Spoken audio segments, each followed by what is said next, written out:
I walked into Dante's and immediately saw my friend sitting behind the bar. Henry, what the hell are you doing in an establishment like this? Who are you calling a diner? It was Dante, and he was working behind the bar. Dante was very attached to his establishment and sometimes had a hard time separating himself from it. Sorry, it's nothing personal. Dante, I'm just surprised. I haven't seen my friend here in almost a month. Well, keep your mouth shut or you can meet your friend elsewhere. Yeah, Dante, sorry, I threw my leg over the bar stool and lowered myself next to Henry. Where have you been, kid? I was beginning to think you disappeared off the face of the earth. He looked at me and taking a deep breath, replied, Not too far from here. I guess Bob was staying with me, and to tell you the truth, I was afraid to leave him alone. Yeah, I heard he finally divorced that bitch. Hell sounds to me like he should throw a party free at last. Thank God Almighty, he's free at last. Henry laughed, he doesn't think so. You know, he's been in love with that bitch since they were in college together. Right, heck. Everyone who dated her thought she was a terrible flirt. He's put up with it for far too long, if you want my opinion.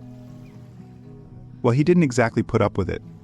He used to complain to me, but he always found an excuse for her behavior. Not anymore. He's hurting, angry, but he's finally had an epiphany. So he dumped her. Great, tell him it's like childbirth. It hurts at first, but there's a big life on the other side, and it's time for him to get it over with. Henry laughed. Childbirth? Is that your estrogen talking? Paul. I was laughing now, okay, tell him it's like a root canal. It hurts at first. Whoa. I have a dentist appointment this week and I don't need to think about that. Okay, besides, the truth is, divorce is more like hemorrhoids. Alimony payments cause pain that keeps coming back. Please, no more analogies. My friend smiled, but he looked tired. Besides, he didn't dump her. She dumped him. He worked at their office in LA for a week, and when he came back Friday night, she was gone. She'd moved out. She took everything of value and practically cleaned out their accounts. What a bitch. No warning, no discussion, not even an email, she just left. Damn, that's cold. Sunday night, he showed up on my doorstep and was fucking loopy talk about crying into a beer. They'd been married for 5 years, but if you count the year of their engagement and their last year of college, they'd been together for 7 years, and then without a word, she just picked up and disappeared. I think he'll be relieved. Are you kidding? He was insanely worried. She didn't even leave a note. He sat up the first night without sleep, hoping and waiting for her return. The first weekend he called everyone he knew, contacted the police, but he still didn't sleep. Monday morning came. He called her office, and who do you think? Answered the phone. The bitch was at work like nothing happened. That's when he lost his temper. He's yelling at her, then yelling at her, then thanking God. She's okay, and she just doesn't say anything and waits for him to finish.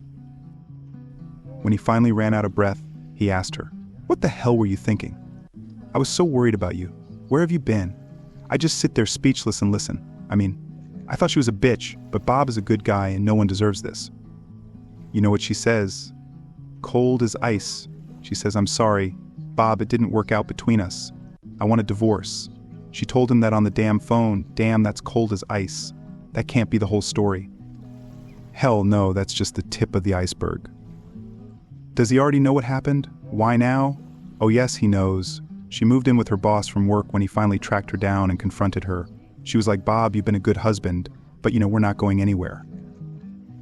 James makes twice as much as you do and he's getting promoted. He wants to take care of me. We never got along, you and me. I've tried to get out of it, but it's better this way." And blah blah blah, can you believe that?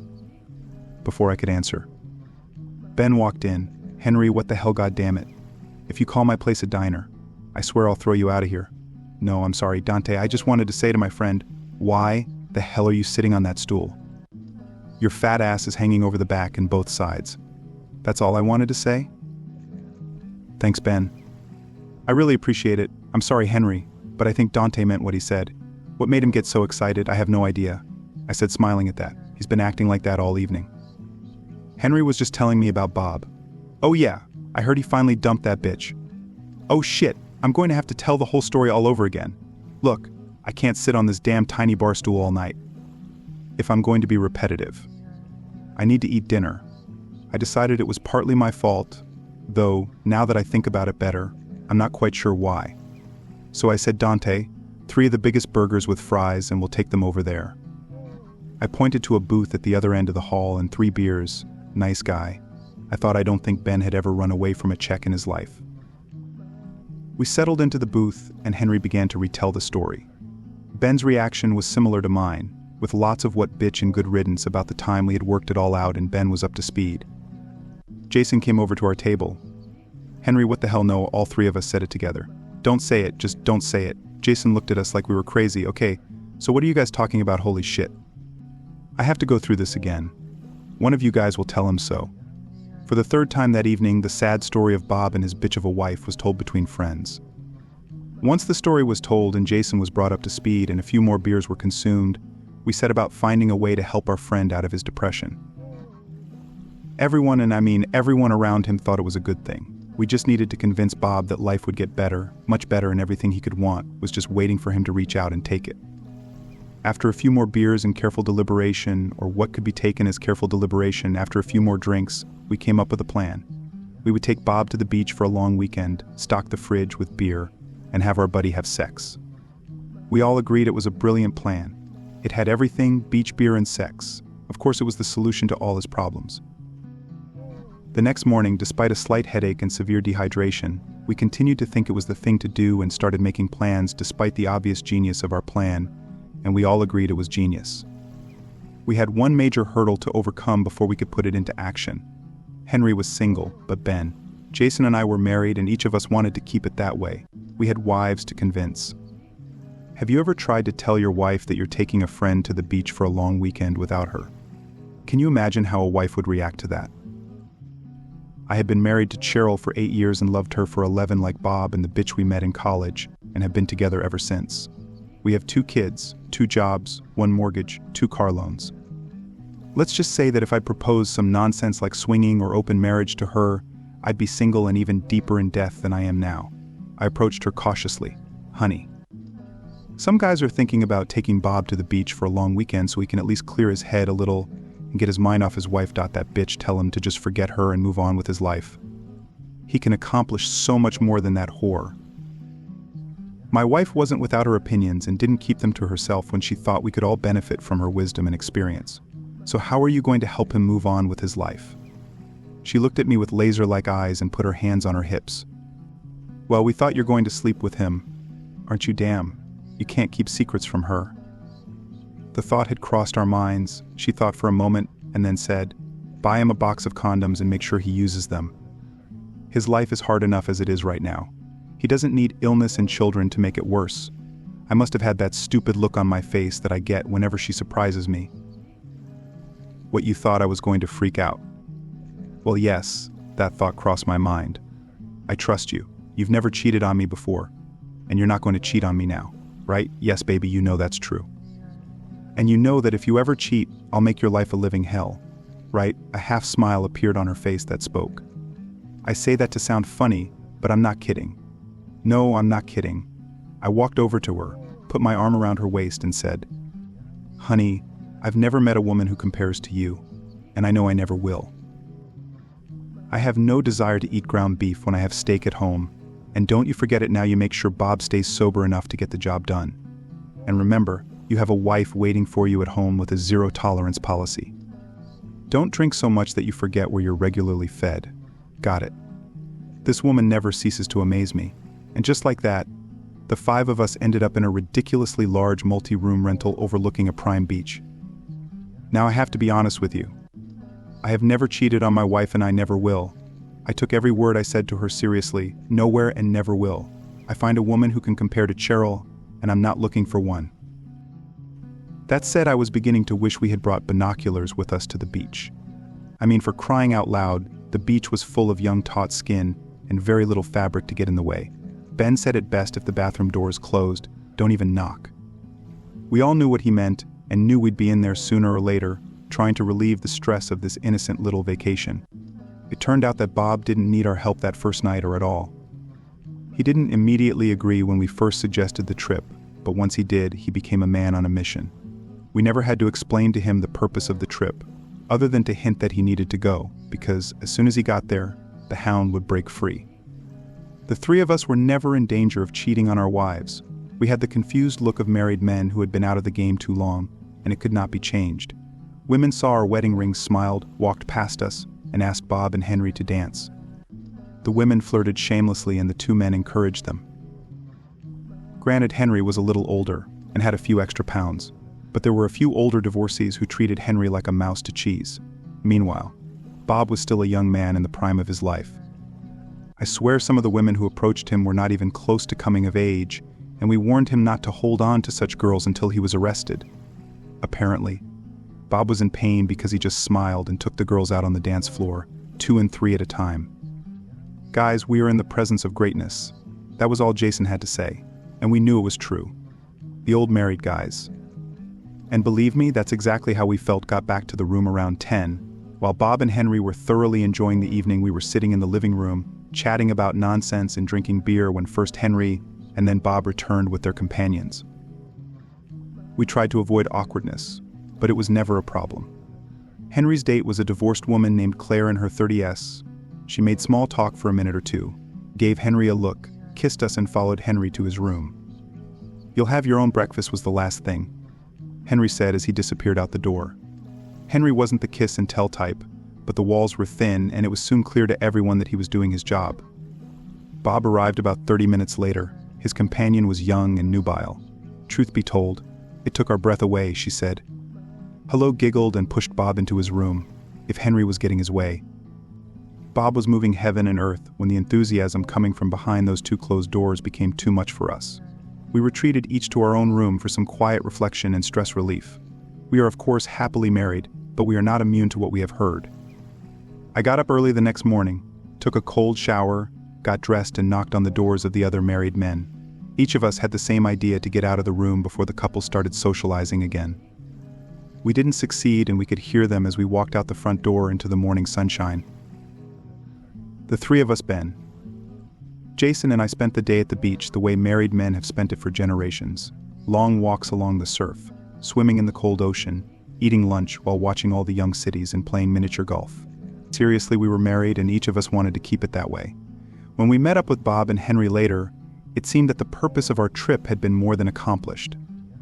Bob's date was gone, leaving Bob with a smile that in no way wanted to disappear, and Henry's date Claire was still with him, and she was with him both that night and the next day.